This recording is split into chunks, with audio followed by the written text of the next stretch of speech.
Welcome, one and all. This is Peter Palmiotti of Human Art Studio, and this is Making Comics and Art, episode 42, with special guest Ryan Winn.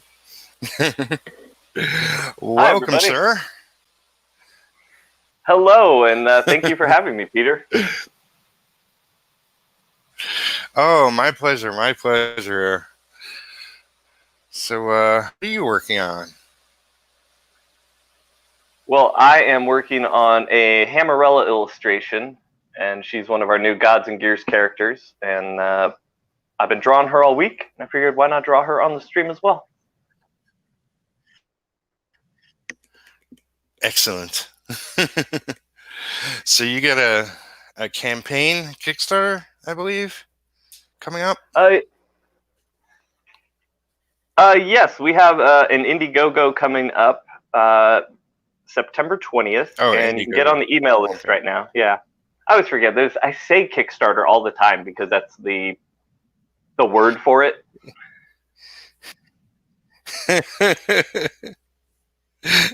The word for it is crowdfunding, isn't it? It is, but it's like Kleenex. Yeah, I know. Like, can I get a Xerox of that? Oh my gosh. That's so funny.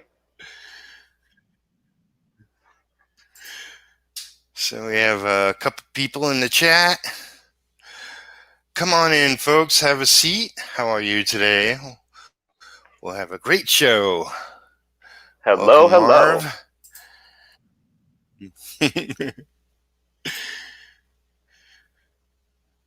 And then Rooster Puncher, Ryan, you nerd.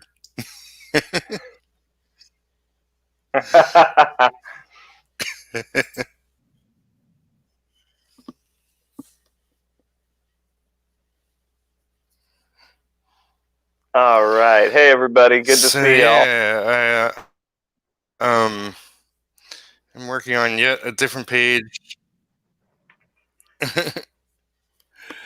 A different page today. I got what is this, page 18. Retro's in an office talking to this other guy. This is sort of my Turk character. Okay. Criminal loser in my story. Yeah. So it's like I love Turk from Daredevil. And I was like, I want a character like that and maybe do some stuff with him. The retro stuff has been looking great. So, yeah. Thanks. It's like I'm streaming, which is motivating, and definitely progressing. I'm trying not to be too picky, because like the first batch of pages I took way long on, like the first maybe 6 pages. And it's like, if I continue with that schedule, I'll never get this book done. So I'm being a little less fussy, but it's great art, and all I have to do is copy. No. I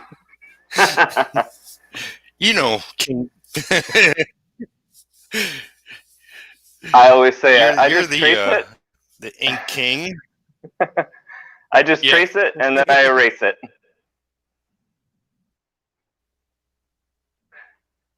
Now, are you inking over? There you go. Tradition? Are you inking over real pencils there?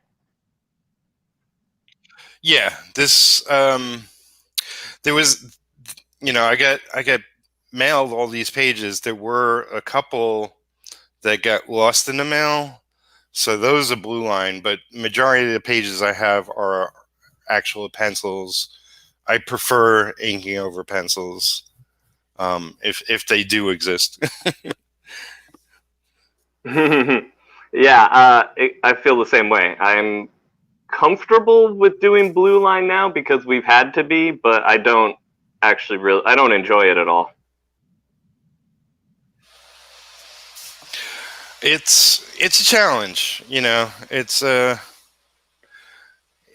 know for me it's more psychological. I'm used to years of just working over pencils, so blue line is still new to me.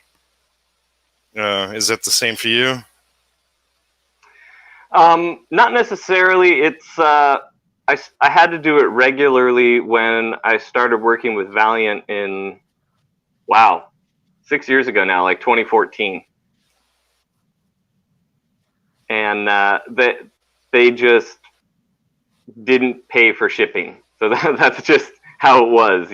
You wanted the gig, you had to do the blue line. And at first I hated it. I mean, I still don't like it, but I hated it even more because I didn't have, it took me a year or two to get the right printer mix going with ink and paper, and it took me a long time to figure it all out.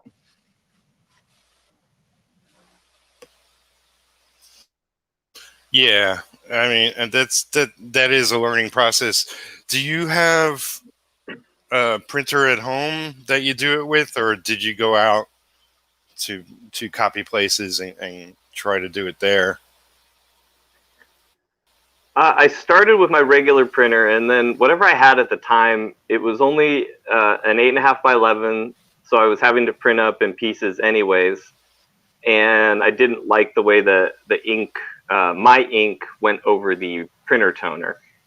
And then I actually found a UPS store that had some old kind of color copy machine, and you could erase their toner. So I could print it up in blue line or even gray line if it was light, but I still kept it in blue because the blue erased easier. So I could ink it or print it up in blue, ink it up, and then still erase the blue, which is really cool for the originals. I did let people know, obviously, that it had been inked over a print up. It wasn't like I was trying to sell that as the complete original, but it just made, for me, it made for a nicer final piece to be able to get rid of that blue haze. Yeah, no, definitely. Go ahead. Sorry, still getting used to the delay. And now I have my own printer that I use here at home.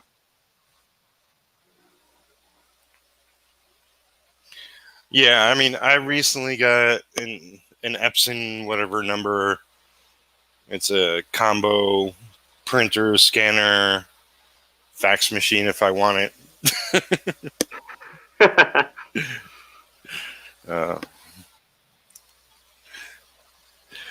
I haven't yet printed out a blue line here, but a couple of things I got were printed out on an Epson, so I have confidence it will work when I have to do it. Excuse me. Yeah, I have an Epson printer, and it works fantastic. I have zero problem putting any type of ink or dye, whatever marker or brushed on or pen on ink, like no problem with any of it. So should be fine for you. Cool.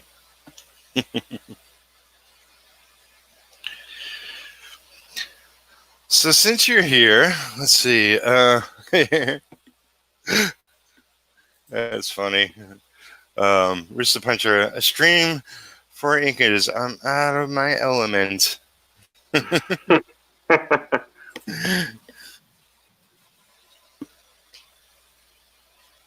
just doing my warm-ups.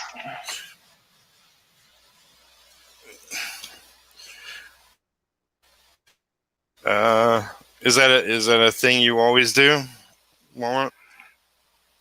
Yeah, I'm very slow to get going, and I don't know. My hands are always tight when I first start off, so I like to get loosened up and kind of wake the brush up too. I always ink better with a brush that's had ink in it for about 20 or 30 minutes. Oh boy. I mean, I have a scrap piece of paper by my side, and I mess around a little just to get a point going. Then I usually just jump right in. That's, I guess it's more out of habit than anything else. Yeah, and for me, it also depends, like, how much I'm spending or how much time I'm spending inking.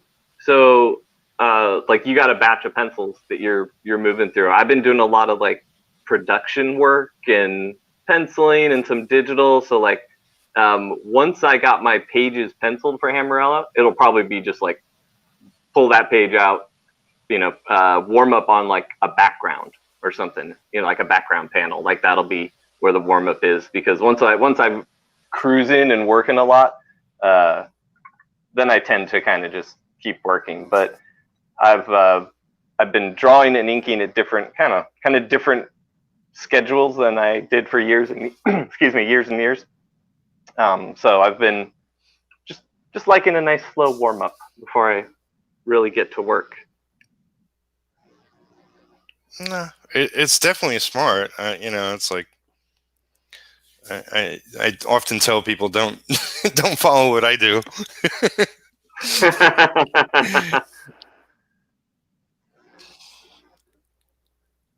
I do the same with that. I often, a lot of my inking videos, in one video, I'll stress the things that I think are important for like the order of like, oh, I like to outline the figure first and then, work my way into the finer details. And then sometimes while I'm talking, I'll distract myself and I'll only do that part way. And then I'll go into the finer details on something and I'll be like, and that's me contradicting myself. There you go.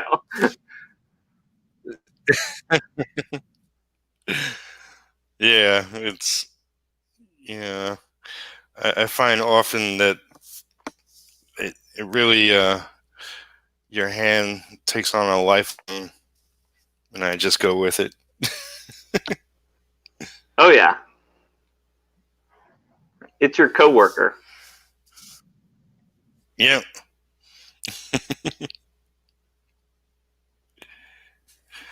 Absolutely. So what are you working with today? It's your typical Winsor Newton Series 7. I got a number 3 going. That's a good size on the Winsor Newton. Yeah, it's like my experience is anything smaller than a 3, I'm way too fussy. Mm-hmm. And you can still get a really sharp point off a 3. Yeah. Yeah, no, absolutely. As long as people are commenting, Rooster Puncher, a Workforce, probably they're solid printers. Talking about the Epson. Yeah, I mean, I'm happy with mine so far. I have more to learn than anything else, but EJB, it must be nice to keep all your original inks. Yeah, I mean, it's like when I'm working with a penciler myself, it's usually, as an inker, I get a third of the pages back, unless we work some sort of deal. But yeah, originals are nice. I got way too many originals. I got to start posting things for sale. So he asks, are collectors picky about Blue Line? Yes, very much so.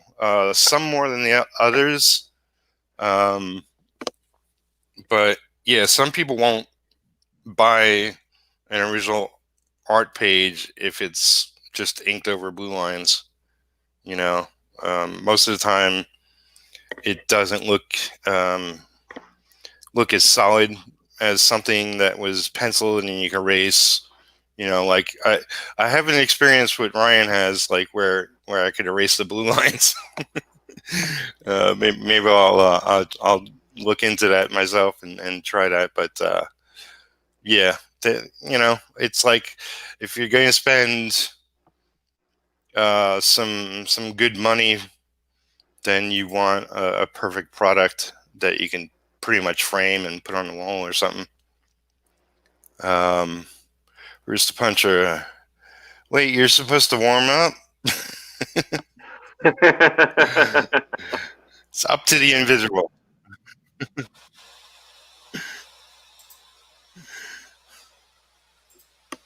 Plus, I have fun just making these lines when I have the time to just sit and play with a brush.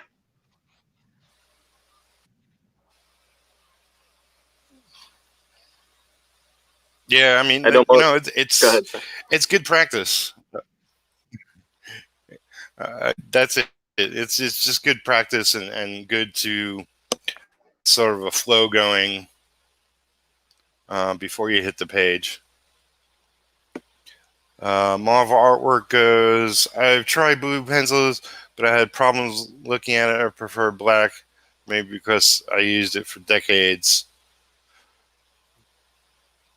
Yeah, some pencils use blue pencil before they go in with the regular lead, and I've had that in decades, like an issue with it. But sometimes if they go too heavy with the blue pencil, it's like, you know, the ink beads up, and that could be problematic. Yeah, I hate that. Gets all waxy. Yeah, I mean, that's the same thing with you know, pages printed out blue with blue line. If it's too heavy a pass, then it becomes complicated. It's inking something that's already been inked. Rooster Puncher. Like, yeah, exactly. And brush inking, you guys are a madman.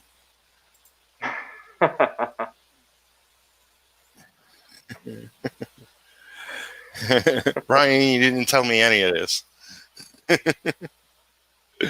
You didn't ask. That's funny. Didn't ask. It always helps to ask. All right, so enough of that ticker tape. We know what the show is. Yeah, let's do this one. Here's my YouTube link. Of course, everybody watching here is already here. But I'm trying to get to 1,000 subscribers, and I'm at 700 and change, close to 800, getting close. Woo. And want to pass 1,000 this year. So if you like the show, subscribe, like, comment, and share. Shares help the most definitely. Yes, and thank you all for watching and joining too. Yeah, and tell people about your channel and what you do on there. You got a YouTube channel. Alrighty then. I do a weekly show. We're actually taking this week off so that we can build up content. But I do a weekly show called Late Night Inks. And what we do on Late Night Inks is, you know what? I have an example here. I'll reach over and grab real quick.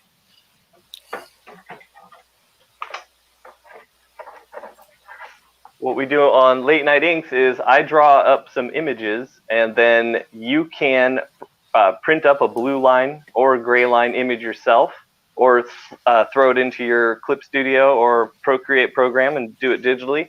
And you can ink along with me. And I give some instruction. I tell stories about my time in the industry, or we talk about art or music, or in this case, when we did Bill and Ted, we talked a little bit about movies and stuff. And then I I don't do it live. I post the video, but then I'm live in the chat so we can discuss things in the chat. And that's what we do over there. That's right. It's premiered, as they say in the biz. Yes. Yes. I should use the proper lingo. You're right.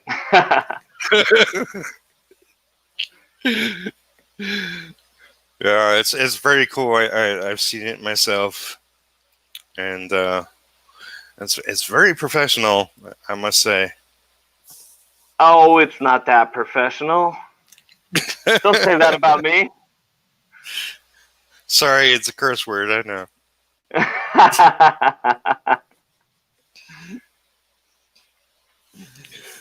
Well, you know, I'm just laid back, and I just do what I do, and you know, I've tried being experimental on my channel and doing different things, and I've edited videos, and you know, mostly it's like I'm just lucky to be here. That's how I feel. At first, I tried doing videos kind of the way other people did videos, and it wasn't working for me. And when we fell into this kind of ink-along thing, that sort of seemed to be the vibe and the groove that worked for me and the people that were following me. That's awesome that you found your groove. You know, it's like some people don't. You know, you find something that works for you, stick with it. Yeah, and also don't give up, because I mean, I had my channel for years and years and years, and every few months I would try something a little different or have different ideas, and you know, just don't be afraid to experiment and keep trying. Yeah, absolutely. So who named you the Ink King? I have a problem with that. Oh, it's just a joke title. That's the whole thing about it.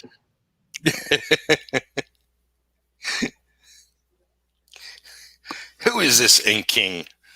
Yeah, it was mostly just because I could use the play on words with inking and Ink King.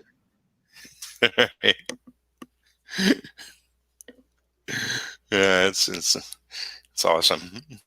Yeah, so I like in some videos I'll pretend to be cocky and stuff like that, and as somebody who would call themselves a king should act. But that's also why the opening image of me in a crown is the cartoon image of me on my video. I'm wearing a paper crown because it's not real. Ah. Oh, I guess I clicked off it. Okay. I want all the trade secrets in my DMs ASAP. Mr. Puncher says, sub now and tweeted out the stream for you dudes. You're at 798 now. Awesome. Getting there slowly. That's rad. Yeah. I've been probably busting my ass more this past month trying to say, hey, people who follow me everywhere, why don't you subscribe to my channel? Damn it. I realized I wasn't subscribed this week. And I corrected that immediately. I thought I was.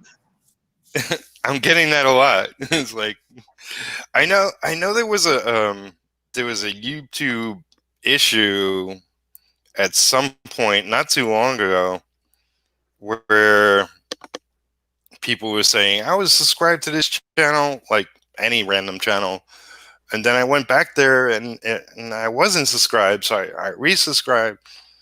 Like I don't know if that, you know, maybe some people actually were subscribed previously, and YouTube that happens on Twitter too. Yeah. It's like, come on, we already got, you know, we're all struggling here to get our followers. Don't take them away from us.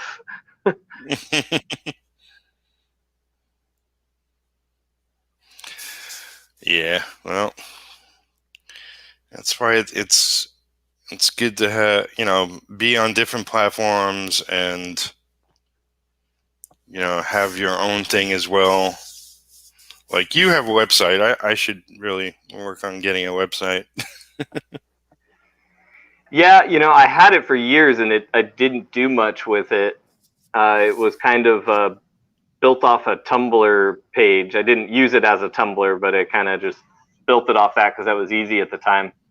So it wasn't until recently that I finally got somebody to help me organize and make that a real site. Yeah, it looks really nice. Oh, thank you so much. And it's nice to have that like one place I can tell people. Like you can just go there and you can find everything you need from me. Cool. Yeah, definitely. And if it's not already in the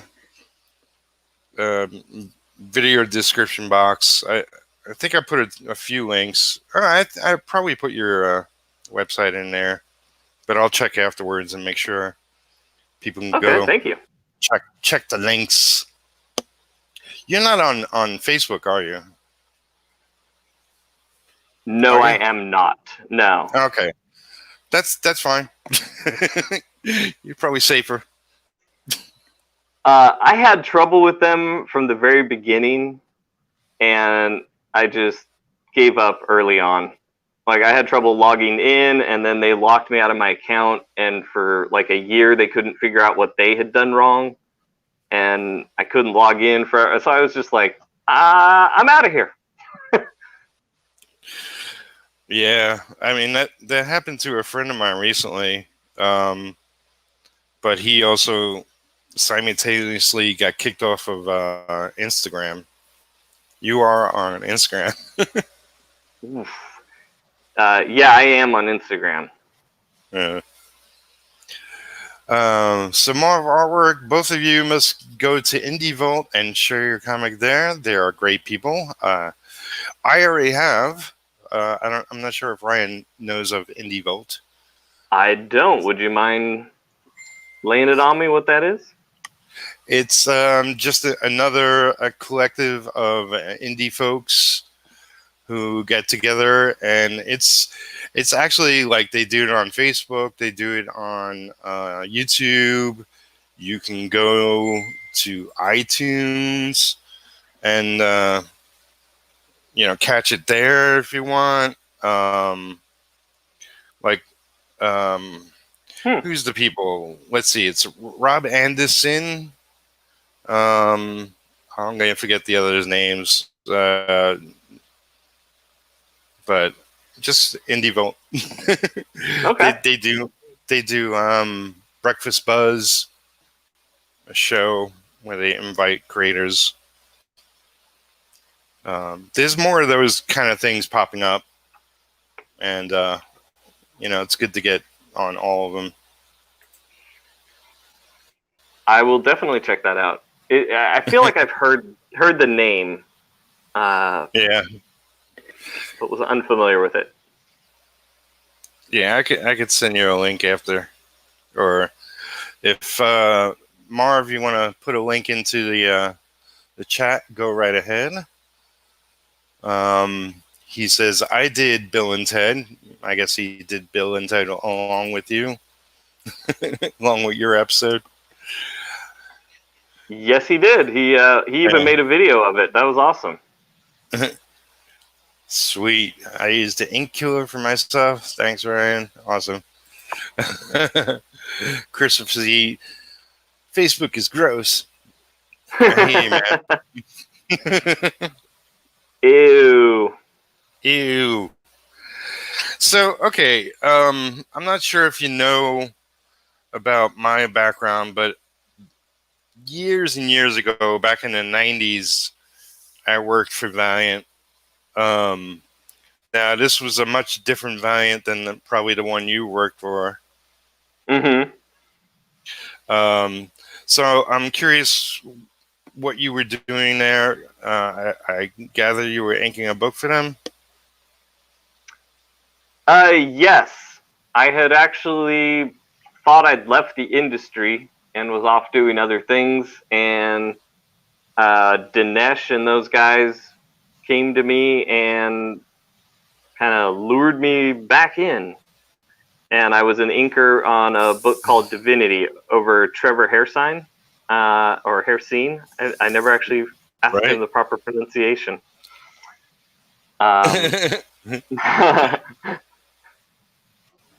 And I was there for maybe 4 to 5 years. Sorry. Wow. No problem. He does excellent work, and that must have been a lot of fun. Yeah, it was. It was actually a lot of fun. I wish I was still inking him, but I'm also kind of glad I'm done with that game for right now, especially right now. Because I'd rather be working on my indie books, you know. Yeah, and I know there's a lot of talk about Valiant recently, but it looks like they got game plan. Yeah, I don't know. I don't really pay attention to what they're doing anymore. Yeah. They're not my scene anymore. So I don't really know. I hope the best for them. Yeah. But what did you? I knew you were there, but what did you do there? Not a hell of a lot. I was this was early 90s, and maybe other than a couple of pages I got through Marvel in the early 90s, I was working on a lot of unknown independents for the most part. And I got an offer. Bob Layton was looking for somebody, and it was, just for background inks. And I loved it there to a certain extent. It's like it was working in the office with everybody in the crew. Almost everybody in the crew was there. So we had pencilers, inkers, colorists, writers, editors, production, everybody working on the comic. And, the sort of artist section was just rows and rows of art tables. And I just, it was set up like a 9-to-5 job. It was, Monday through Friday, whatever it was, 9 to 5. And I used to go there, and they used to throw me pages and, yeah, do the backgrounds on this, do the backgrounds on that. I remember mostly working on Eternal Warrior, but I did a lot of everything, kind of whatever they needed. Oh man, that's so cool. I love that era of Valiant. Yeah, and it's funny towards the my end of the run that I was there, because I wasn't there too long. I was there less than a year. I don't know. It might have been 8 months. It might have been 10 months. But it was it was really a crash course. And I started working evenings at Defiant. Yeah, because Valiant is Jim Shooter's company. Although at the time I went there, he only just left or something. And so when I got, I guess one of my friends said, "Hey, they're looking for people up at Defiant." I went up there and started getting work in the evenings from them. So I was working day job at Valiant and evening job at Defiant. It felt like I was working for Coke and Pepsi at the same time.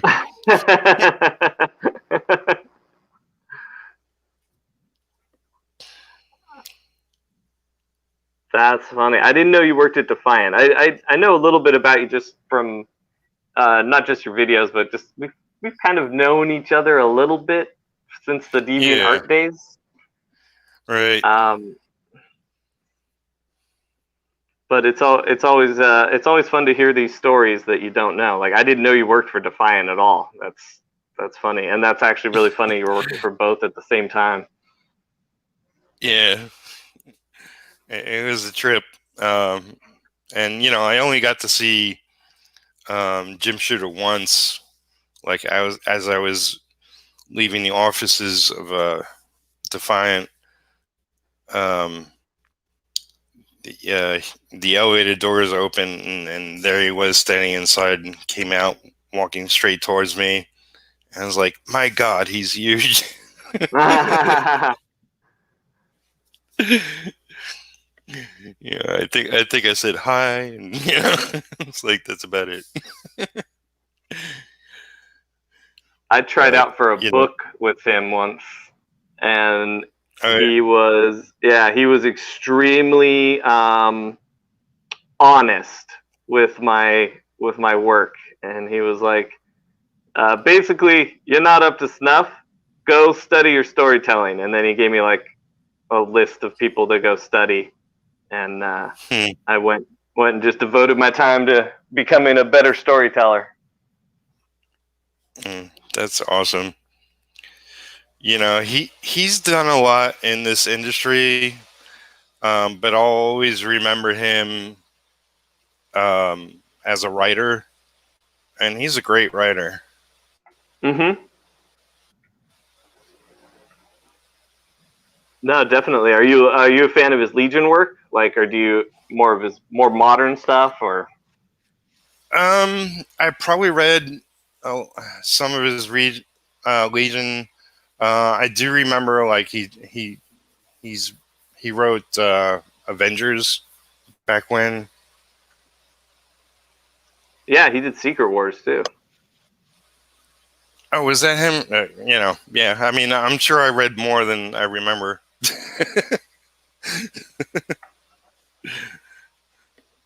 Plus, he was so heavy-handed. You never know if he was actually writing the book that someone else was credited as the writer for. Possibly. I don't mean that as a slight in any way either. Right. Yeah. It's like, all my Marvel work was,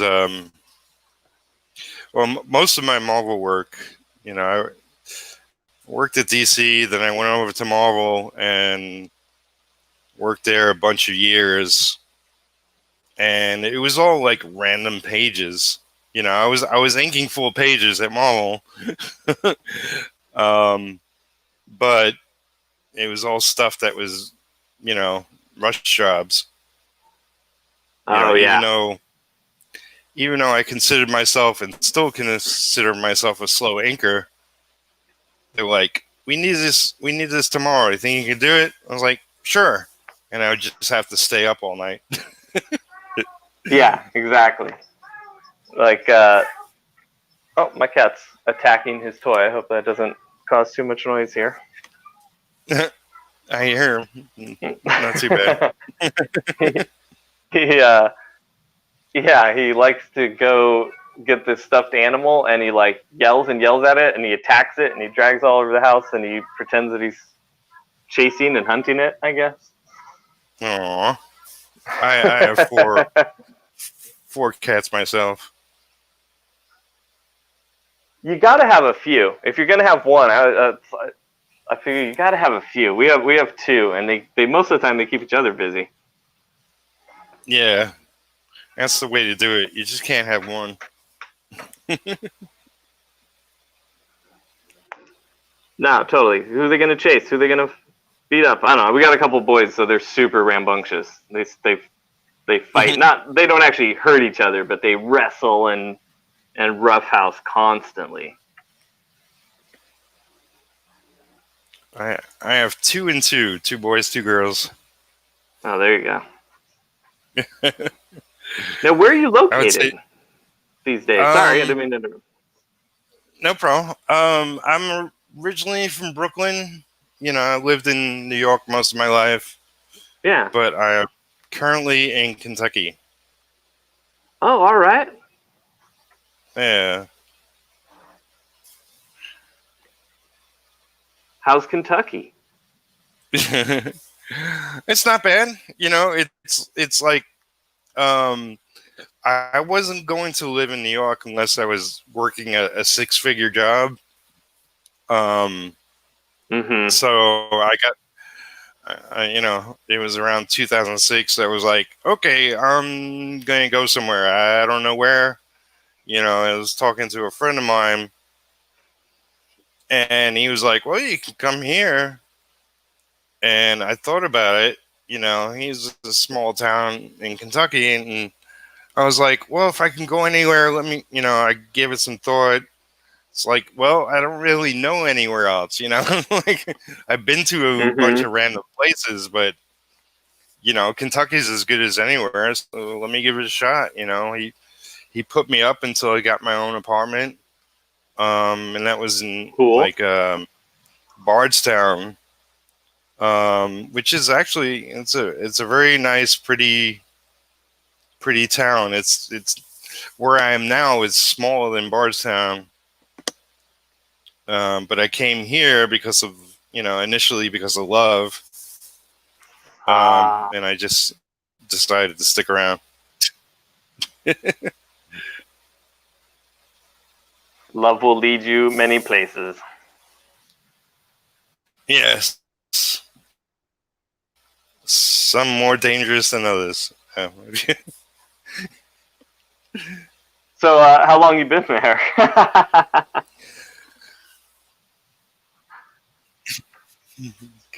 Well, I'm in Campbellsville. I've been here, since I want to say 2012, maybe. Oh, okay. So well into. Sorry. Yeah. Go ahead. I was going to say, so it was well into being able to, like, you didn't have to be in New York to be getting the work at the time.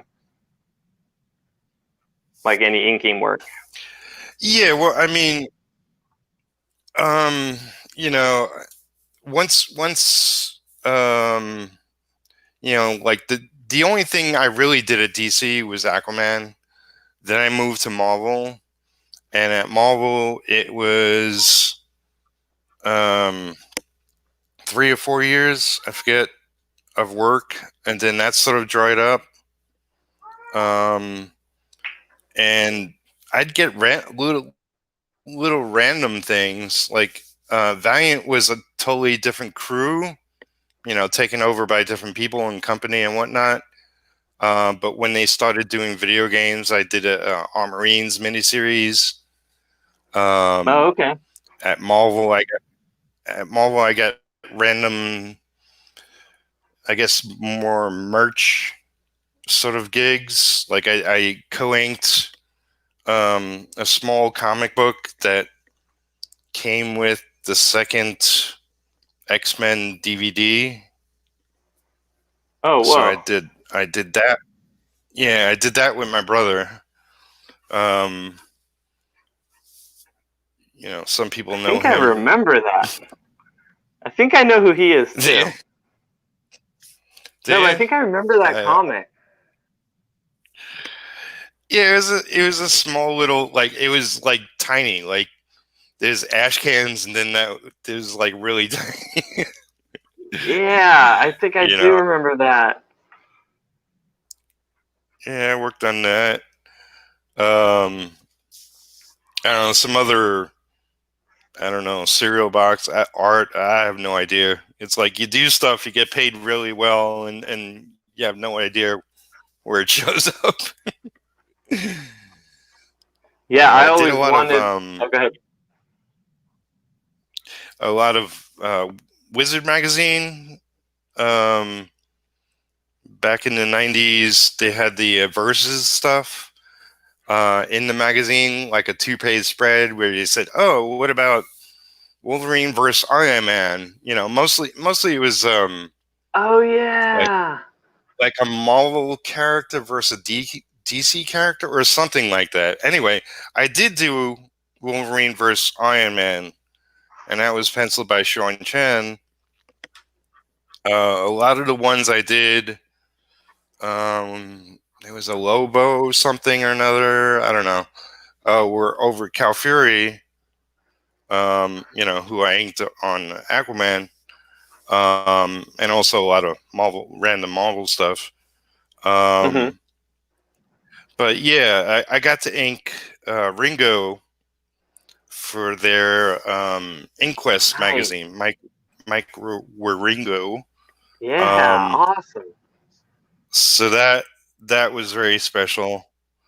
Even though it was like random little D&D characters, I had no clue who they were, but that was a lot of fun. I always wanted one of those gigs. When I was working at DC, they had, I forget what it's called now, but it was that same department that you're talking about at Marvel, but they handled all the merchandise and licensing stuff. Yeah. And Joe Weems and I got hired a couple times to do like some figure turnarounds. And it had been based on a recommendation. Somebody couldn't do it, some penciler, and he was like, "Hey, you know what? My inker friend Joe Weems, he's got a buddy, and they can do it." We were like, "Yeah, we'll take it." We didn't realize how much more that stuff paid than comic pages and comic work. So like, oh man, we would like write that person like every couple months. We'd be writing that editor. We were like, that's our new goal. We're like, forget this inking thing. Let's get into this licensed art thing because like it paid so much better, but it was so difficult to get more work from them. Yeah. What would have been my best gig, like through Wizard magazine was, and I even forget, it was some kind of special cover, but it might have been like Joe Quesada's last cover for Wizard magazine. I'm not sure. But it was back when, after Jimmy and Joe were a tight team, Joe got another anchor. I think it was Dan Fraga. I could be wrong. It was very image style inks compared to Jimmy's smooth inks. Anyway, Wizard called me one day and said, "Hey, would you be interested in inking, a cover pencil by Joe Quesada?" I was like, "Yes." What are you asking? Of course. It's like my brother inked them, exclusively for years and years. It's like, now you giving me an opportunity? Obviously, yes. And they call back like 10 minutes later. "Oh, Joe wants to go with his inker." I was like, "You bastards. Why'd you tell him?" Oh, what a tease. Yeah, it was like, you fuckers. Oh man. Yeah, now I think that might have been Danny Mickey, and I think I was at his studio when that happened. Oh, really? Because I was his assistant when he became Quesada's inker. Yeah, there you go. But we weren't allowed to touch Quesada. Yeah. And maybe at another time Joe would have let me, but at that point they already became a new thing. And ah, man, I can't believe that tease though. Jeez. Yeah, it was some guy who didn't know, and just, "Oh, we need to get this cover inked. Who do we call?" I don't know why they called me. I don't know. But it's like, I would have loved to do it. That would have been great. Yeah, his stuff. I've just inked it, for fun, not for anything for print or publishing, and it was always really fun because he's such a great draftsman. Yeah, he's definitely one of the best. He's like, to me, Joe is much like Stranko. He hasn't done a ton of books, but I love a lot of what he's done. Yeah, I think the first thing I ever got signed by him it probably still is my favorite thing. It's from his Sword of Azrael from the Batman series way back when Kevin Nolan inked him. Yeah, here's a funny story. I used to cat sit for Joe, and he, he had a tiny little New York apartment, and he had a lot of the, whatever you call them, the covers from sort of Azrael. It's like the front and back cover, and he had them in frames on his kitchen wall. And I just like drool and look at those for hours. That's a great way to learn and study, man. Yeah, those are fantastic. I mean, Joe's a phenomenal artist, and Kevin Nolan, superb inker. Yeah, and Joe put in, I mean, regardless of who was inking him on that one, I think it would have been one of my favorite ones just because he drew basically so many bricks. There was so much detail in it, and I love his heavy detailed stuff. Yeah, and it's like one of those covers, I forget, it was like this up angle at a slant that was sort of buildings and fire escape, and that was like, I don't know exactly where, but like somewhere in the back of his apartment or something. He I guess he took some photographs and got just the right angle. That was something he got, from actual life. That's funny. I think that's the poster I have signed from that series that came out, because I worked at a comic shop when I was in high school, and they had the posters for that, and then Jimmy and Joe came by and did a signing, and it's always been that poster's always been a prized possession. It's such a great piece of art, and it was such a funny day meeting he and Jimmy.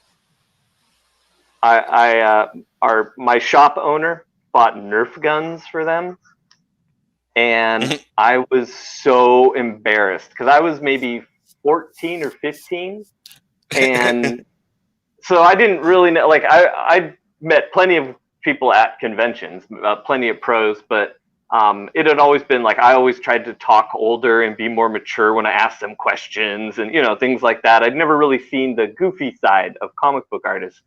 And I was like, don't give them these. And he was like, why not? He's like, they'll love them. I'm like, these are kids' toys. What are you doing? And then like 2 seconds, they're there. They're sitting down. They say hi to people, and they look over, and I think it was Jimmy at first, said, like, are those Nerf guns? And then cut to 5 minutes later, they're having a Nerf war with us and other customers, and from the front to the back of the store, and everyone's shooting the Nerf darts everywhere. And the owner looked at me. He was like, "Are you glad we got the Nerf guns now?" I was like, "All right." Yeah, they were good together. Obviously Joe went on to different things, and Jimmy, in the end, was getting tired of editing. even though that's kind of what he does. What he does nowadays, like he's got all these Kickstarters, and he's writing them, but he's also, in there, sort of working with the creatives on it and being an editor in a way for his own thing. Yeah, and he's someone I always I never wish anything on anyone. I never wish being an editor on anyone, but he's somebody I always I kind of hoped he would become an editor at one of the big two, because I thought he'd be so good at it, and he's a guy that could he'd be great at pairing a colorist with an artist, or an inker with a penciler, or something like that. I mean, that's what he was up at Marble Knights, That's true. That's exactly what he was. You're right. And I was up there all the time, because just trying to get work or whatever at that time. I mean, that sort of when Marvel Knights was going into the second year or something was when I was phasing out of Marvel, I guess. Everything. The thing about companies is that everything goes into changeover. Different editors and different crew, and nobody stays there forever. Yeah, I learned real quick that you don't build company loyalty, you're building an editor loyalty. So that editor leaves and the company would be like, who are you? What have you done for us lately? You're like, I worked really hard for you guys. They're like, yeah, well, not for us. That was the other guys. And you're like, oh, shoot. Well, I don't want to talk about my career. I mean, I wanted you here to talk about your creations. That's what I do. I go on people's shows and then I flip the interview around. That's fine, but tell us about your books. Well, I did ink for years and years and years. That's mostly what I did. And then a few years ago, my artist friend and I, Dean Kotz, got together and we put out Gods and Gears through Alterna Comics. And it was a 4-issue limited series. Now it's ongoing. And it's an adventure title that encapsulates everything we love about comics and cartoons from when we were kids.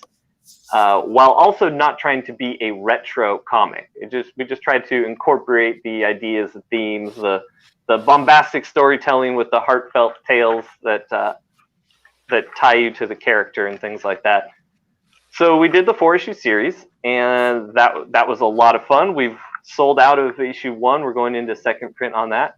And while we're getting ready to do that, we're going to launch a spin-off called Hammerella. Or I shouldn't call it a spin-off. It's part of an extended universe in the Gods and Gears world. So it's new characters that will eventually meet up with the characters we already have. So this will be a one-shot that I'm going to actually write and draw myself while Dean steps ahead onto the next big story arc, which will be issues 5 through 8. And this will come out. We'll do the Indiegogo. It'll be called Hammerella Thundersmoke.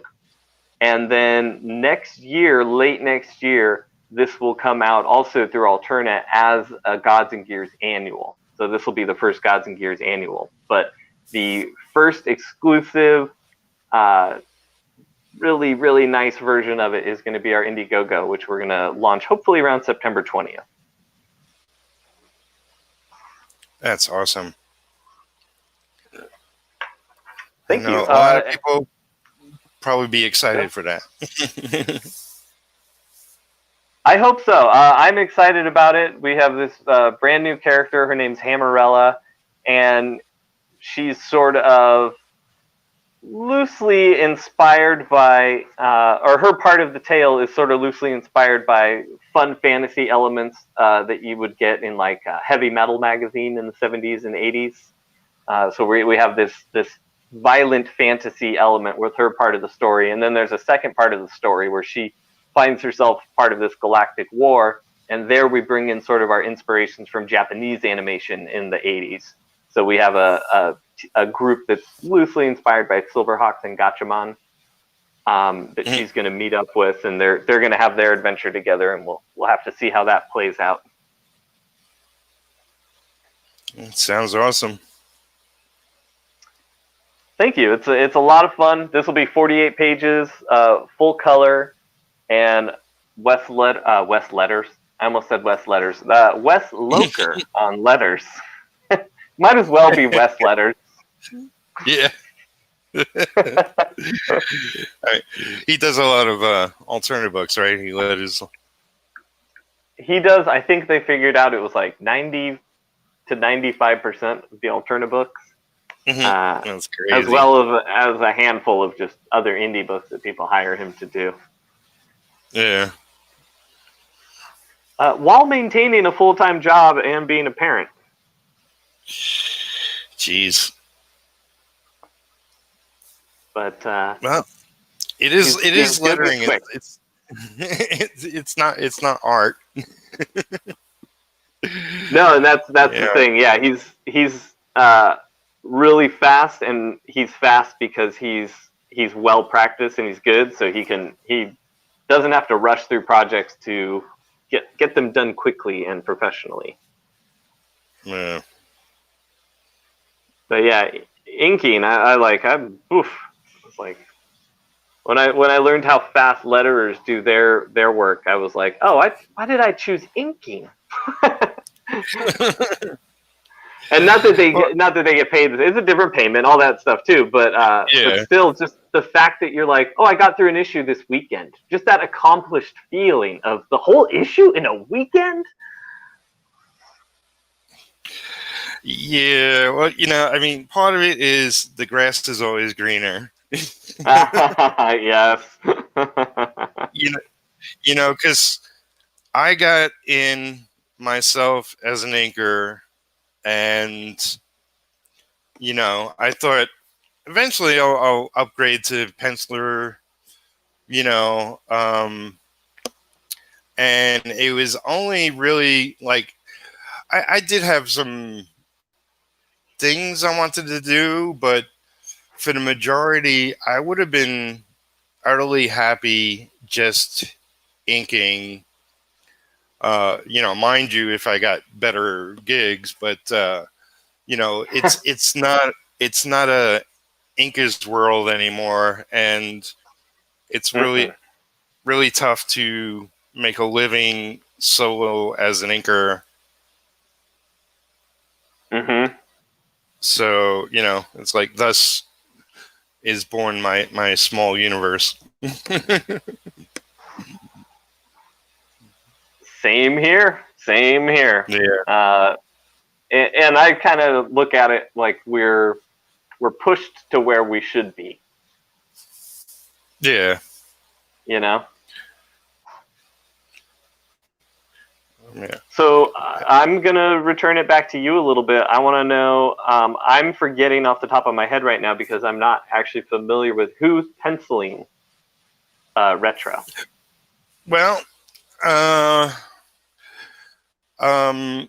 went through another penciler initially, and who only did a couple of pages. But the first issue of Retro is a friend of mine, Rich Fuchsia. I don't know if you remember Razor from the 90s. There's a female bad girl independent comic, very bloody with nudity. Yeah, kind of gothy. Anyway, kind of gothy. Yeah, that was Everett Hartsoe. Black and white. Okay. Yep. Yeah, I remember. London Night Studios. Well, Rich, I knew from back then. Now, if you know Rich, that's like the last kind of book he would work on. Because he's very, he's very religious and super sweet guy. I mean, sweet is what comes to mind when I think of Rich, and so it was just like hilarious that he was working on Razor back in the day. But we struck up a little bit of a friendship back then. Didn't see each other for a long time, and it was around just shortly after that, I was like, well, I still want to do Retro. It didn't work out with the first artist, but I could find somebody else, and for whatever reason, we got in touch again, and I was just like, I got this character. You interested in, and it's like I barely finished my sentence. He's like, yes, I'll do it. but I wanted to tell you about it. No, I'll do it. That's a great response. Yeah. So the thing though is that he's, I got the first issue fully penciled, but he's gotten into painting. So he's like, I'm not doing comics anymore. But he was happy to have, do this book. And I was like, well, I thought about it for a little while, and I was like, well, I'm just going to make the leap. I'm just going to pencil the series. So I'll be the creator, the writer, the penciler, the inker, and I'll get the rest of the team. And then you can just yell at yourself for any mistakes. That's right.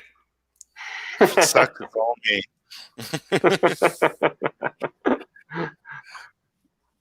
But yeah, that's gonna be fun, dude. That's gonna be rad. Yeah, it's like I have. Okay, so a little bit of background.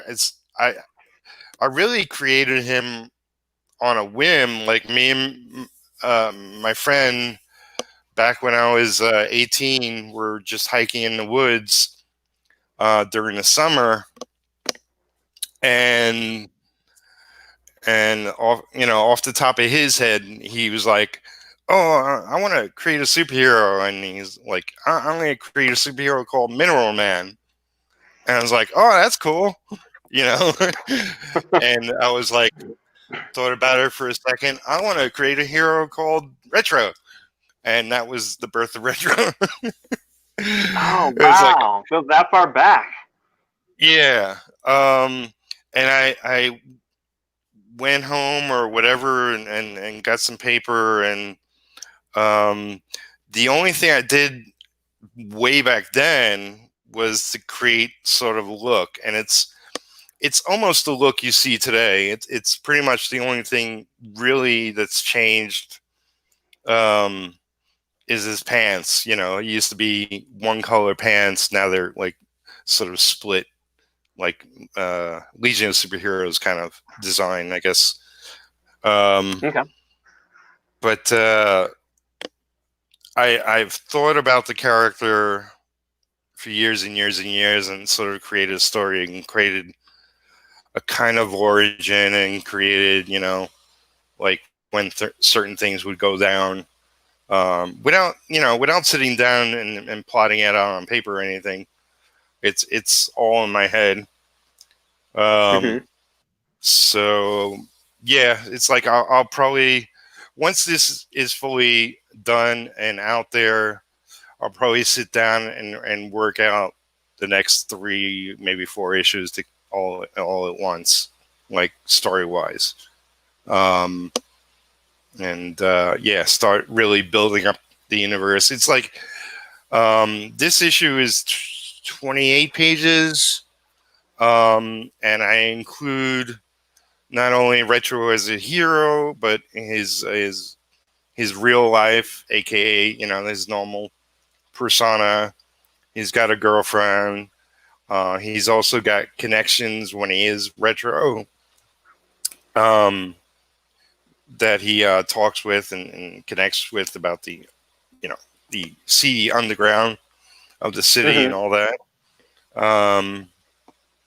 So it's like there's sparks of things I will build on as I go further, more and more issues and all that. But I want it to be very much like the comics I grew up on, where it wasn't like heavy, epic 28-page, like 28 issue stories that cross over with other books. It's like I am creating my own. They're not called superheroes; they're metahumans. Thank you, DC and Marvel. But I'm creating 7 different heroes, and eventually I'll get to a team book. And I got artists who want to be involved, and My friend Marsh Makes Comics, who's in the chat, will be covering this issue. And we're doing it very old school, very, like 80s coloring. Oh yeah, I love that. That's what we did with Gods and Gears. We went not totally flat. We did some gradations and some modern techniques and stuff, but I basically used an old school palette, and like Glynis Oliver is one of my favorite colors from the old Marvel days, and I would just study her for her work, for like how would she use her primary bold colors on the figures and then the pastels in the backgrounds, and she just created so many like just wonderful effects with simple color choices. Yeah. So good call. You guys, you're gonna have fun doing that. It's like I love a lot of comics from that time period because heroes popped a lot more. Like computer coloring is amazing, but you have to be a master.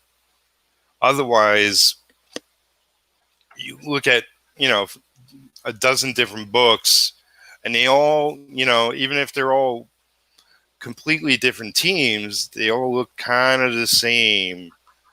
There's very subtle things to make really stand out. And I have a great love of Daredevil, Frank Miller era Daredevil, and Klaus Janson, not only inked, but he eventually started coloring the book. And he did some amazing, simple tricks back then that really, stood out for me. And it's like, you don't have to, go crazy or insane. You could keep it simple, and it could be a lot more impactful. Yeah, there's very few modern colors that I love that use modern techniques, and one of them is David Barron, and I worked with him at Valiant, and one of the things that he does like purposefully is he basically uses the same palette from the 80s and 90s, a simpler palette, and he even approaches the colors in that same way. He then just goes over it with the modern cuts and gradations that give it that modern look that a modern artist really likes, but it creates the same effect as flat colors. Because if you actually see his flat choices, they're almost perfect to, like, they almost don't even need any airbrushing or cutting or anything like that. But that's just, it's what's expected, so he does it. But his simple color choices that are based on those old philosophies, if you want to call them that, it still can create powerful work. It's just very few people approach it in that way. Very few. Yeah. It is true. Yeah, I love indie books, like almost sometimes because of the limited budget, it means that, like, oh, we're going to use flatter or simpler colors and stuff like that. So, and I usually just like that more. I mean, that wasn't my first choice. I was actually going to go with, a computer colorist that does, like sort of the fades and molding and all that. And, I used him for the cover, and he colored up to the first 4 pages. And I really liked a lot of what he was doing. Unfortunately, it took him 3 months to color 4 pages, and I was like, this is not going to work. That's a bummer. And I did do a limited Kickstarter for this book, just to get some additional funding. and used him for the campaign, and it's like you can't change the Kickstarter campaign after the fact, and it's like forever name will be there, but whatever. That's what happens in comics, man. Yeah, nothing's perfect, but I mean, it's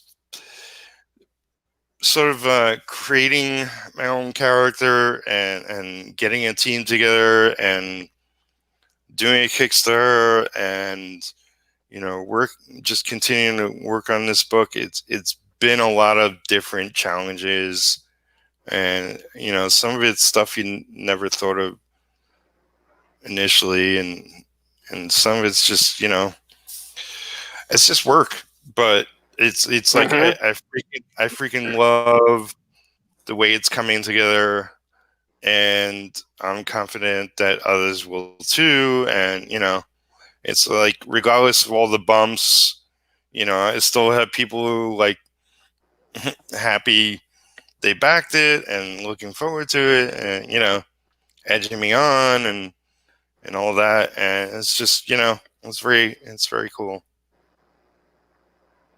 I love how you're kind of like consistently working on it too with your videos and stuff. Like it's a fun way for you to like talk to people and be like, hey, here's me working on my book, which is always fun to watch. Thanks. Yeah, it's like it dawned on me that that's what I should be doing. It's like that's why I totally, in essence, redesign my YouTube channel.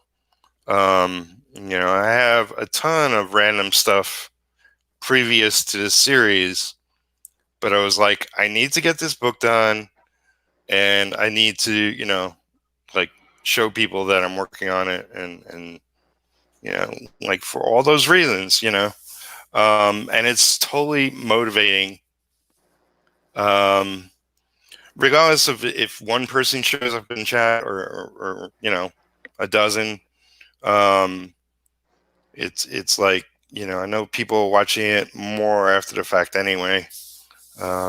It's just encouraging. And yeah, I mean,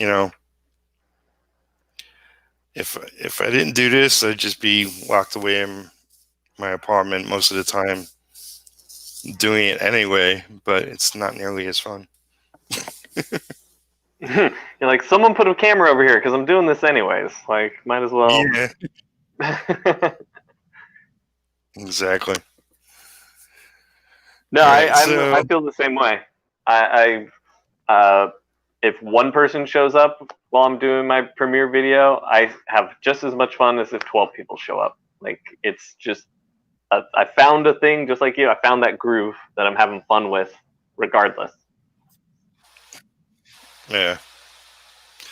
So let me catch up with chat, and we got a question for both of us.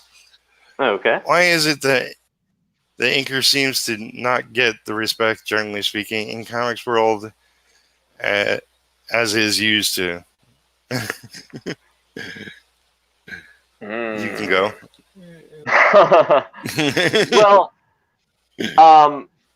so a lot of times it's you really are seen as a tracer. I call myself that jokingly. Like I'm not offended by the term, but it is something that some people look at it and they sort of see you as either a tracer or somebody who's even taking away from the pencil work, or some editors even see it as why are we paying this much more for an inker if I can maybe just pay the penciler a little more? We're seen as a waste of money sometimes.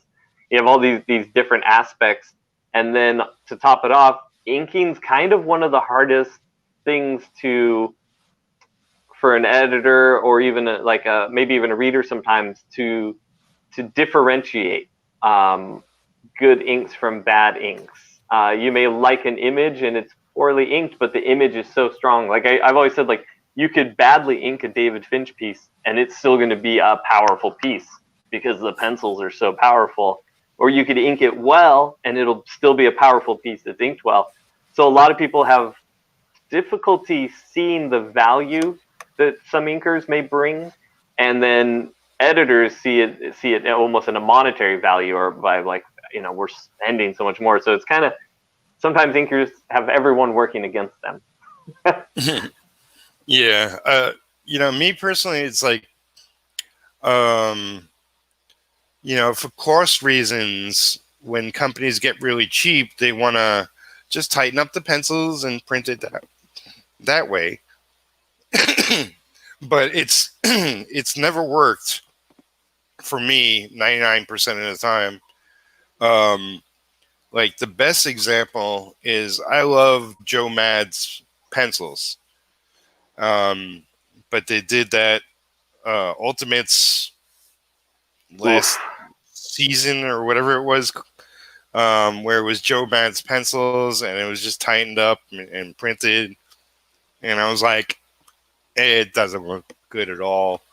I think the best word for an inker is embellisher, which is an old term.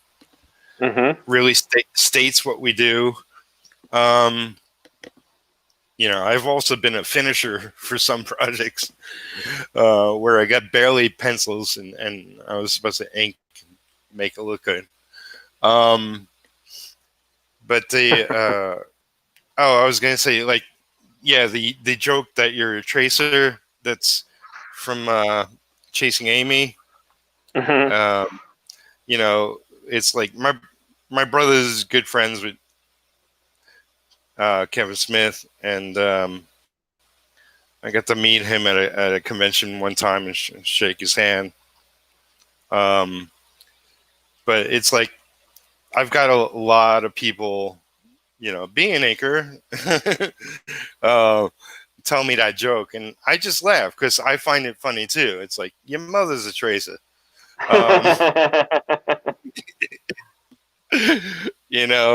it's like, for it being a joke, it's also informed a lot of people of what I do.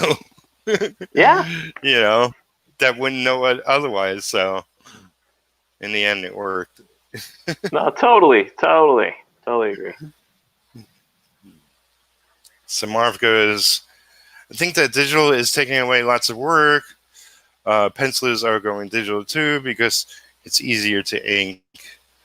That's pretty much the case. I mean, that's been the case for the past decade. Start off slow. More and more artists started, just traditionally penciling and inking their work. And, now it's with digital, it's all the easier. It's looking good, man. Oh, me. Sorry. Yeah, Yeah. I didn't even realize. I was just looking at it closely myself, like not trying to. So I didn't have to. Otherwise, I lean in to the camera. Yeah. You guys get to see my big old face. Yeah, I agree, Marv. Lots of people, lots of pencilers. It's way easier and way faster for them to just even digitally ink themselves, even if it may not look as good, or maybe it does. Some people it does, but it's just the way it's going,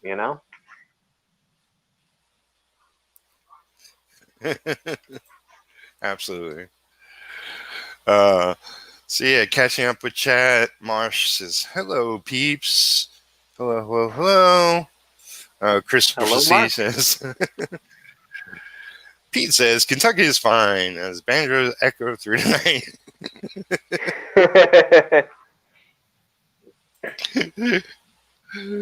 Nefarious. Welcome, everybody. Firebreaker Studios.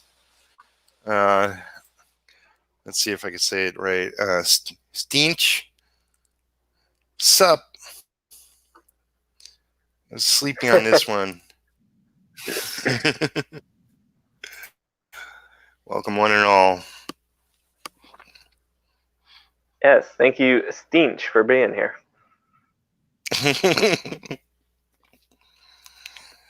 I usually get like a lot of those people that use not their name. I tend to get it wrong more often than right, but it doesn't matter. It's not like I'm messing up their real name. What, you've never met a Stinch before? Not within an inch.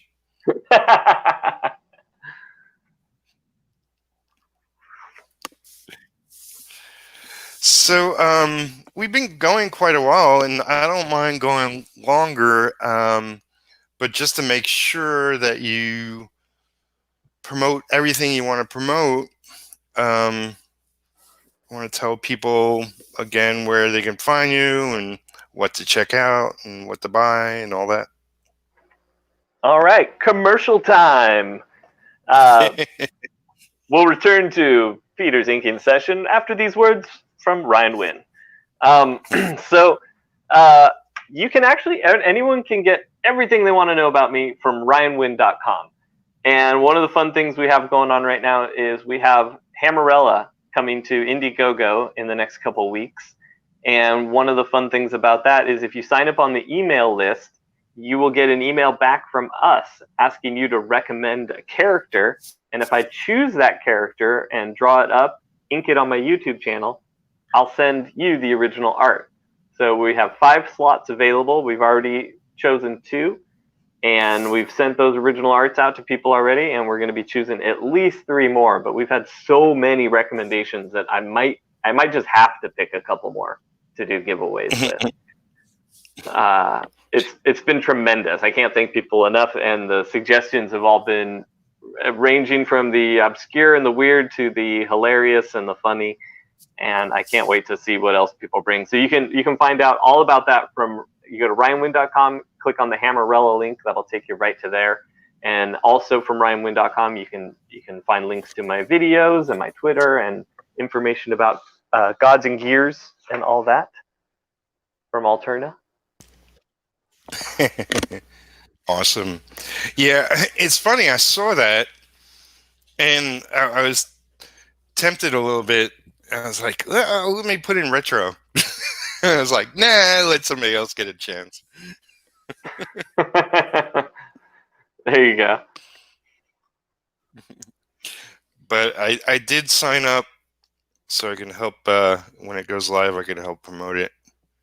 Awesome. Thank you so much. Yeah. I mean, obviously, if it's not obvious, you're welcome back anytime to promote everything you got going on.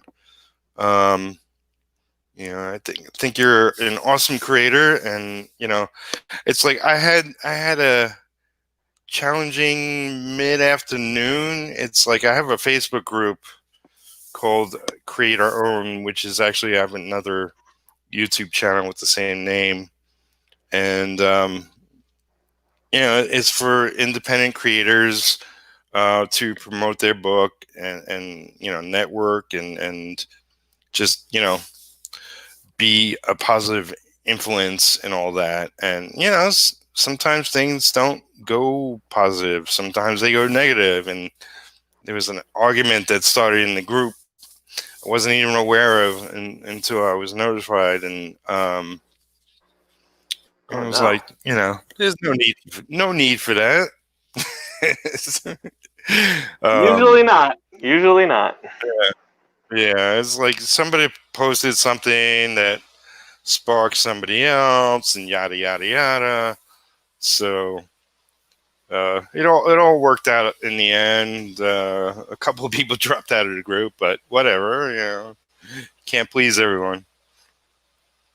Nope, and they'll find their way to a place where they're happier. So yeah, but that's tough. It is. It's like it took an hour out of my schedule, and I felt the wind of my sails fold a little bit, and I was like, nah, I'm not gonna let it get to me. It's whatever, you handle it.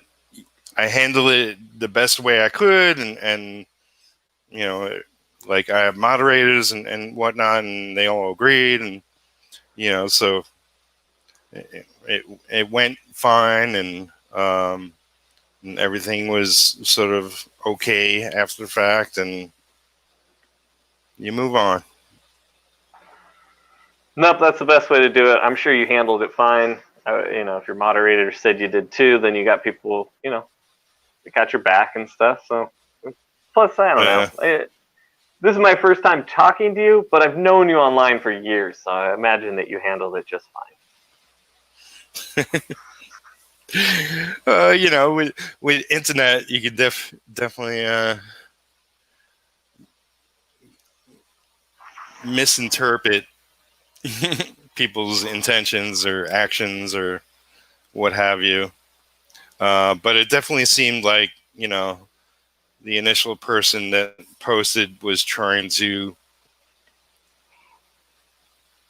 get something started. So it all worked out. He left the group. It's like, that's fine.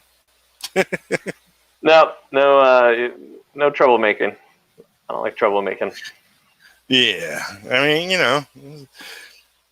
it is enough. If that's what you're looking for, there's enough in the world that in other industries are just plain whatever.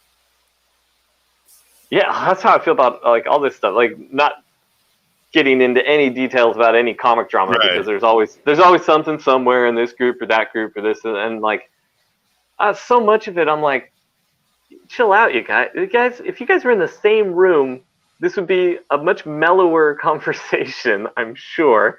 And yeah, so much of it, I'm just like, I have to check out now these days. I'm like, I can't get involved in anyone else's argument. I'm literally just here to show people how to ink and sell comic books.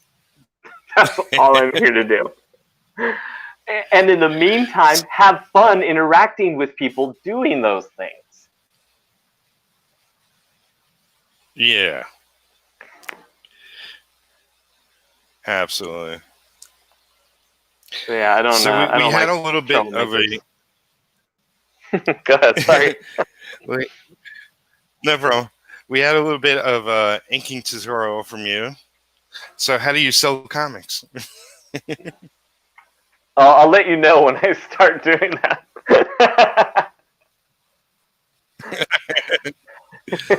Well, you may not be the publisher of Gods and Gears, but is it zero influence on your behalf that issues got sold? Probably not. I do work my butt off to try to sell it to people, and also to try not to come across as a salesman, because I never liked that aspect of selling to people. I like people to get my product in their hands, but I always hated being the actual salesman.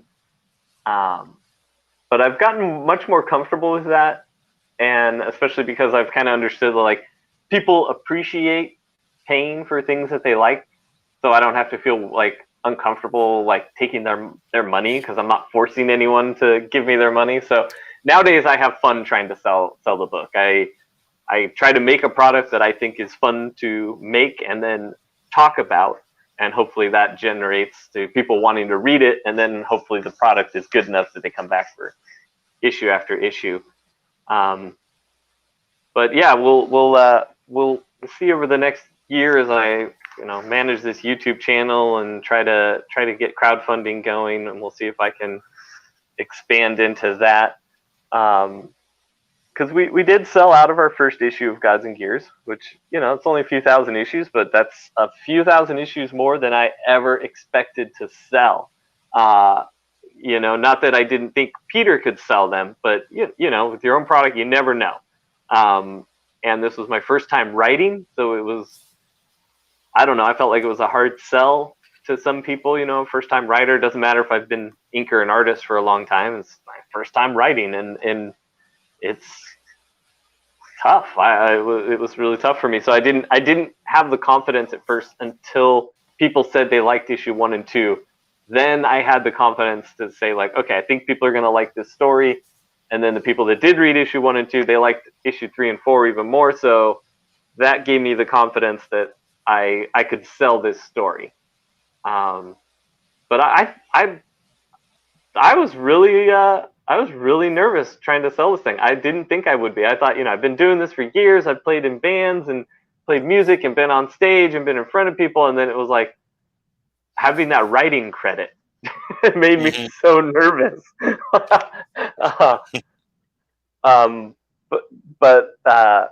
But no, my team, my art team and my lettering team, everyone's been there. Peter has been great.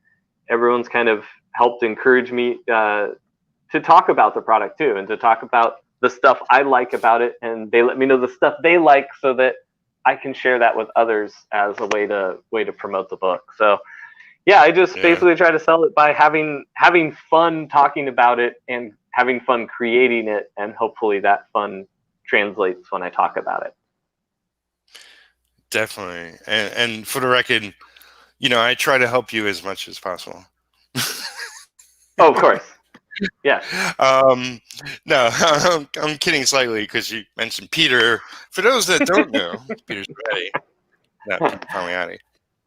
I'm sorry. Yes, I should have clarified, not only because we're on your show, but just so anyone would know who I'm talking about. I just get stuck in my head sometimes because I associate him and Alterna together, but a lot of people, they just know the comic company. Sometimes they don't know the publisher's name. So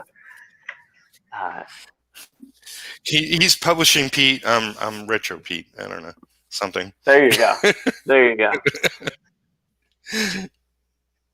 Now, have you gone on to his open mic to promote Retro, or are you waiting until you've got, more of it done? Yeah, I mean, I don't mind talking about it, but I really like for my promotional tour, I really want to get the book out into people's hands. Like print out copies and have for sale and all that jazz. Like what I plan to do is, print out copies for the people that pledged on Kickstarter. Make sure that it's in all of their hands. Then do a Indiegogo. So the Kickstarter was only 5 days, and it was a risk.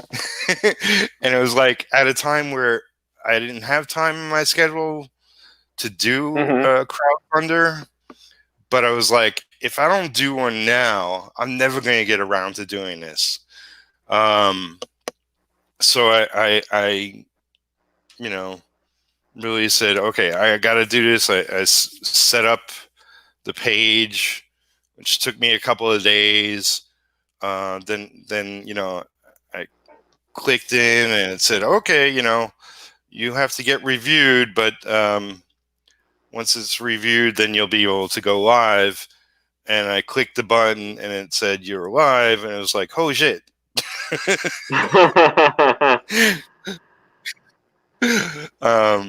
And I did a long stream at the beginning of my crowdfunder and a long stream at the end. And I was pretty much busy throughout that week. So it was only like 80 people thereabouts, give or take, that pledged to it. But I was thankful for each and every one of them. A Kickstarter that short for 5 days. I really, haven't seen a lot of short Kickstarters, especially for comics. So I was kind of nervous on doing one because everybody was telling me throughout, it's like, you should really do it for 30 days. I was like, I don't have time right now. It's like, I know how I am. I'm a little bit OCD, and it's like, as it's running, I'm aware, and I got to give it my attention. And so I was happy in the end that I only did 5 days, because I would have been a mental wreck if it went longer at that point. But yeah, I mean, I think it did really, really well. And I do know, like, I've learned a lot since then, doing that, and especially since then. So when I get this book fully done and printed, to be able to do an Indiegogo like for a proper amount of time, I'll probably do 30 days. I'll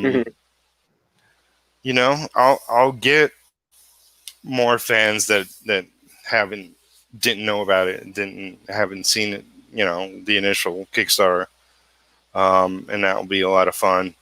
But yeah, I went insane. I did. I forget which one was which, but like I did 8 hours and then I did 7 hours, and Whoa. I was, streaming, working, had a bunch of people on, a bunch of friends on. My brother came on, one of them. It was a lot of fun, although, a lot of, it's it was very challenging. Yeah, I'm prepared for it to be a nerve-wracking experience. But that's how it goes. Yeah, I mean, it's, it's different than having something done and say, yeah, it's in my store, Yeah. You know what you could do, though? You could also go on that open mic and even just promote your YouTube channel. I bet there's a bunch of people that don't know about it that would love. So they love process stuff. Yeah. So he does his Monday night. Is that a regular thing? Because I know he tries new things, and then a couple weeks later he's like not doing them anymore. Yeah, it's no. This is something that's been going on, and I try to get on every Monday if I have the time. Even I've promoted my books. I've promoted my YouTube channel. I think I'm going to promote some music next week. I might try to. You can go on and promote anything. It doesn't have to be comic related, but you get 5 minutes, right. And he chit chats with you, and it's usually a fun way to get some your stuff out there. Yeah. No, definitely. I mean, like Pete has a bigger audience than me. It'll definitely be worth it. And I was supposed to be on what was the 15 Minutes of Fame, and that didn't work out because my internet was crappy at home. I went to the library, and that was even worse. And it was like he was already live. I felt bad. Oh no! It's like I didn't realize it. He's like, I gotta go.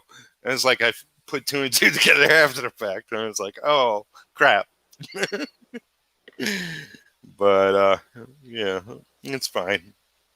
But yeah, I'll make sure I'll get on one. So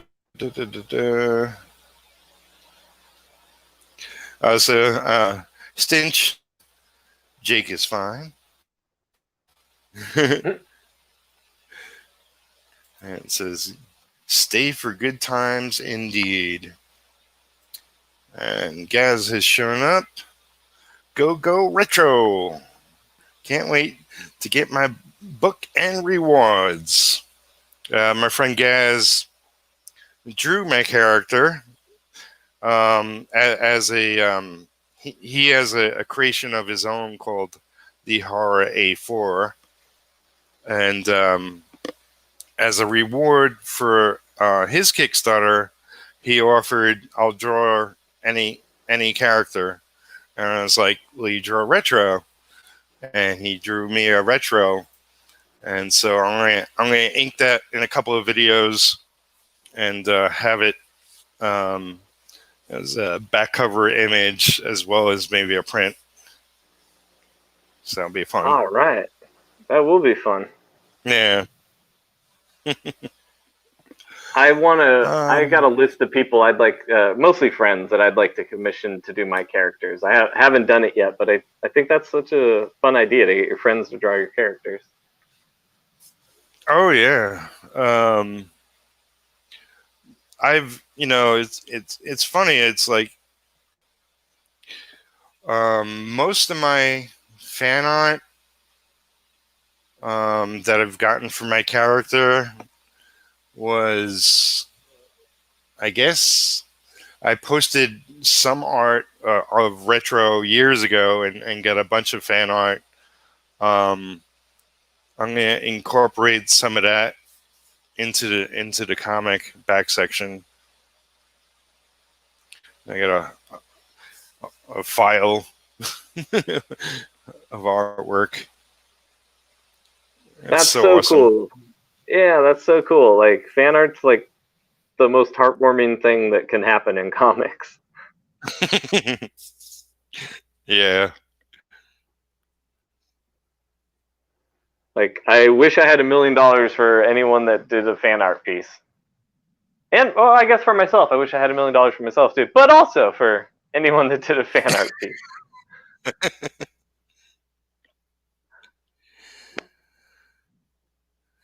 Well, you might make $1 million in your Indiegogo. Oh it's boy, possible. Yeah. I mean, anything's possible. Come on, if Keanu can make decent money, then he's not even in comics. He barely even tried.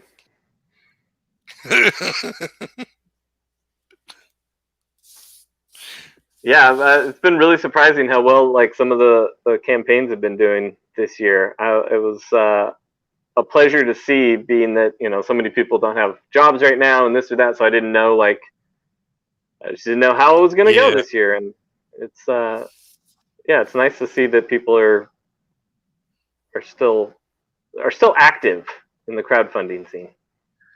Oh, most definitely. They're happening. They're getting funded. It's really great to see. And whatever controversy surrounds certain people who, they think shouldn't be doing crowdfunders. It's like, I don't care. It's like, good for him. Oh yeah, I don't have any problem with anybody, man. Except anyone causing trouble. Like, I just avoid them. But no, that's all good. I was to me, it's a thing too where Keanu's got a huge light around him, and he just moved that light over to crowdfunding comics and said, "Hey, people that are my fans, you might not even know people still make comics, but they also do this crowdfunding thing where they get their own comics made." And I was like, that's the best advertisement any of us are going to get. Like, we should all be thanking him a little bit. Yeah, the fact, if you watched the video he did for the Kickstarter, it's like, I didn't. Just really excited. It's like, I'm making a comic, It's like, oh boy, he's super thrilled, and he tells about the character and tells about the team, and I think it's a great thing. So in the chat, CB Smallwood, dumb question: do you guys have a website? I, meaning Peter, personally do not have a website, but I am everywhere: Facebook, Twitter, Instagram, here on YouTube. I do have a Patreon. If you're interested in supporting my works, I always want to be more active there. I haven't been. I'm just too swamped nowadays at the moment. But I think Ryan has a website. In fact, I do. You can get all your you can get all the information you need about me at ryanwinn.com. There's links to the Hammerella IGG email list, and there's links to my YouTube channel where we do weekly ink-alongs, and links for the Gods and Gear site. Everything you want is at ryanwinn.com. Da-da. I should have a little jingle there. All your Ryan Winn needs. Thank you for asking. Oh, I see a good one in there. So Stinch is asking, you accept Abe Balderman fan art? I would accept that oh my gosh. Even just the thought of that is hilarious, and I would love it. Peter, if you don't know, which I assume you don't, Abe Balderman is a fake newscaster that I've done as a character in a couple of my videos. Okay. He's like a rude and crude kind of 70s news guy. And it's funny. I don't know if people just recently saw the video popped up. It's from a couple of years ago or like last year. But I've been getting requests to do it again, and people are asking if I was going to do it again, and then seeing this. So, yeah, that's really funny. That's a great question. Thanks. Yeah, I mean, I watched a bunch of them, but I didn't catch Abe, so now I'll have to track it down. Oh man, yeah, it was. I know I did one for sure that's up there still. That I forget what it was, but it was advertising for like Gods and Gears issue 1. I think it was kind of like, all right, we got this new issue coming out in comic shops. Blah blah blah. And I did a whole voice and had a costume and a wig piece and everything. It was stupid, but it was fun. Yeah, I mean, I've seen lots of cool, inventive ways to promote comics. I tend to think I'm boring. I don't know. It's like I do have like a radio voice, but I have yet to really like just casually bring it into a conversation. I don't know. It's something like I've done. I was part of a radio show years and years ago, back when I was in New York. We actually went to an actual radio station in Long Island to do it, and you know, I just have that sort of voice when I feel it. When you're in the zone for it. Yeah, I think drinking has to be involved or something. You know, I was on a friend show, and I was super hyped. You know, it's like the show is It Just Us is the title, question mark. And it's basically two guys in England who, you know, like whatever the topic of the episode is, are pissed about something. And it's all in fun. So they drink, and you know, I'm not really a drinker currently. I have drank. I will drink again, but just like, you know, this time period, I'm not drinking. I do drink a lot of coffee. So, it was like I had 3 hours sleep. It was, you know, just lack of sleep, way too much coffee. I got on the show, and I was just going.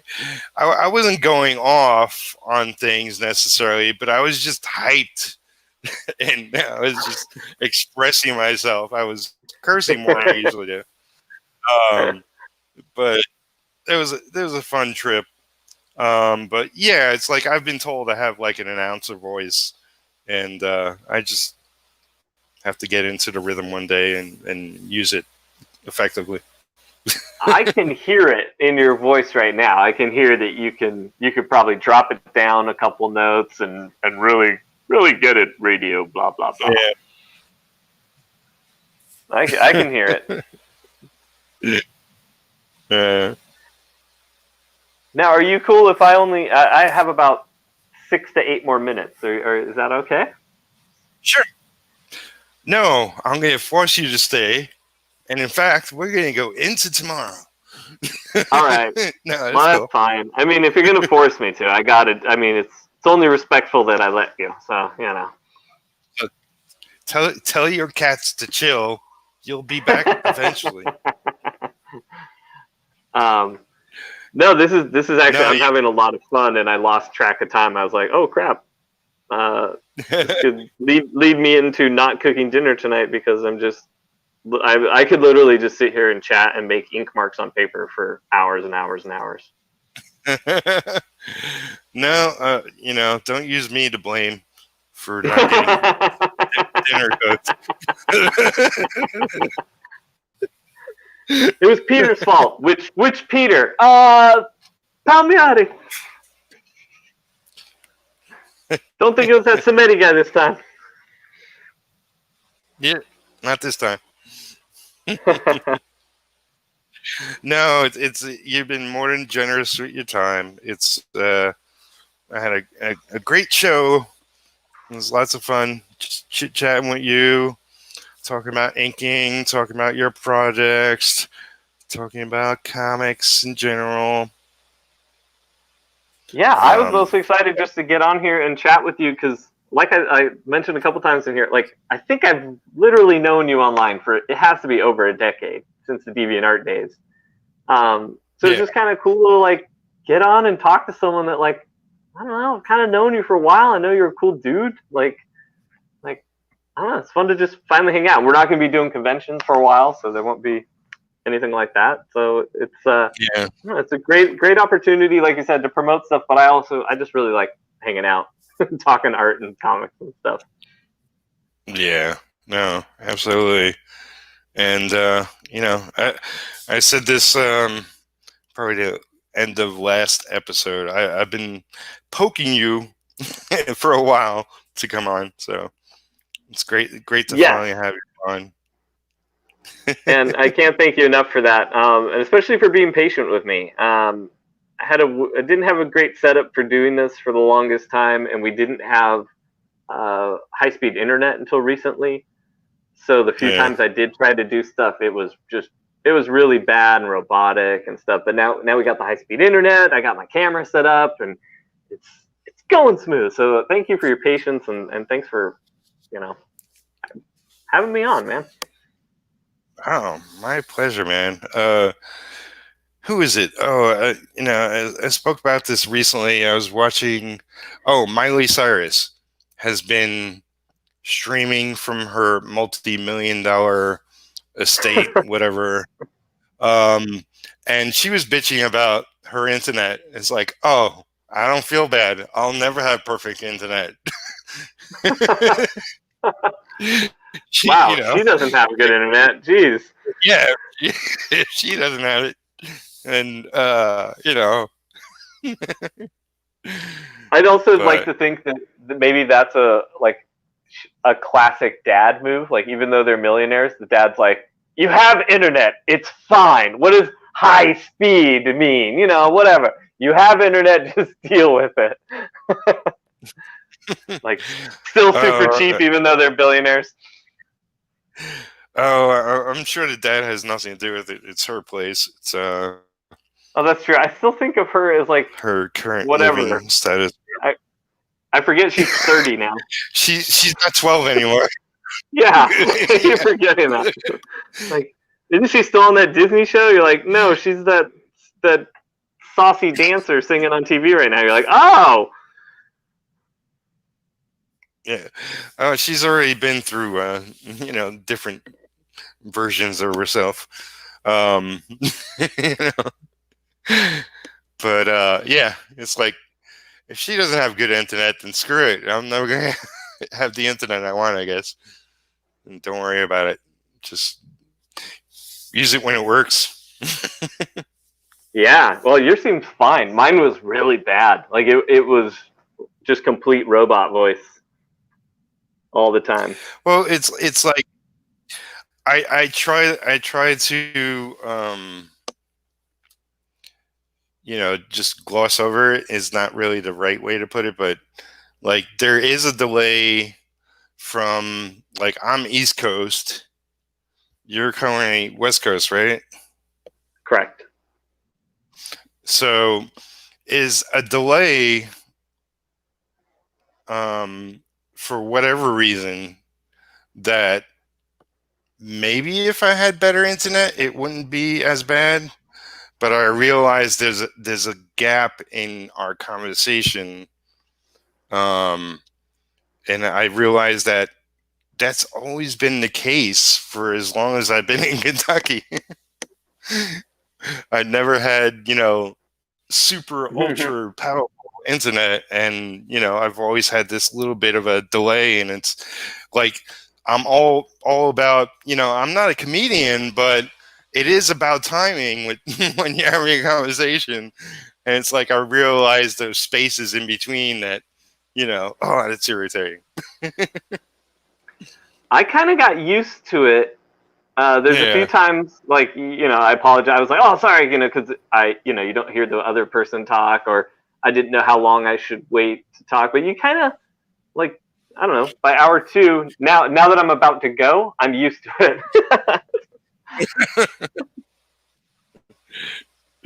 Yeah, you get used to it, but it's still like every once in a while, like you really want to nail a point down, and then it's like, oh, right, I should wait a second. But yeah, we've had more comments. The last one being, think you need a reappearance for Captain Fuckhead. Is it just us that was? Okay. Yeah, Stinch was on a recent episode, as was the captain. I guess that's the way he pronounces his name, even though it's not fully spelled out. But it's another wacky YouTuber. Wears a mask like a superhero. But anyway, yeah, we've gone over 2 hours, more than juicy enough for people to check out at any time.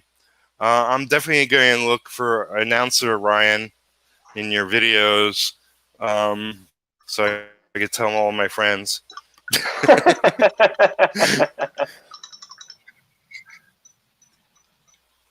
Yeah. But yeah, it was great to have you on, man. Yeah, this has been not only fun, but it was fruitful too. I've been working on this pinup, and I got most of it done. I had a loose blue line of it printed up, and I don't want to ink over the blue line, so I tightened it up with some real pencil so I can get some nice juicy ink. So thank you for allowing me the time to get some work done too. That was really fun, and getting to promote my book too. Absolutely. Yeah. So whatever. I'll make sure all your links are there. I know there's a bunch of them. And I look forward to when your Indiegogo goes live, and I'll definitely promote that. I'm doing a new series on my channel. It's coinciding with making comics and art. But Pimp Your Comic will be a monthly thing. I'll do once a month. And that's an open, it's an open stream. Where everybody can come on and talk about their comic projects, whether they're, in the early stages or in the fringe stages or crowdfunding or whatever. Just come and talk about them, and you're welcome to join in any of those as well. That's awesome. Well, that's a great thing you're doing, and I will definitely take advantage of that offer. Cool. Excellent. Thank you once again. Thank you, everybody, for joining. Like, comment, subscribe if you haven't. Share with your friends.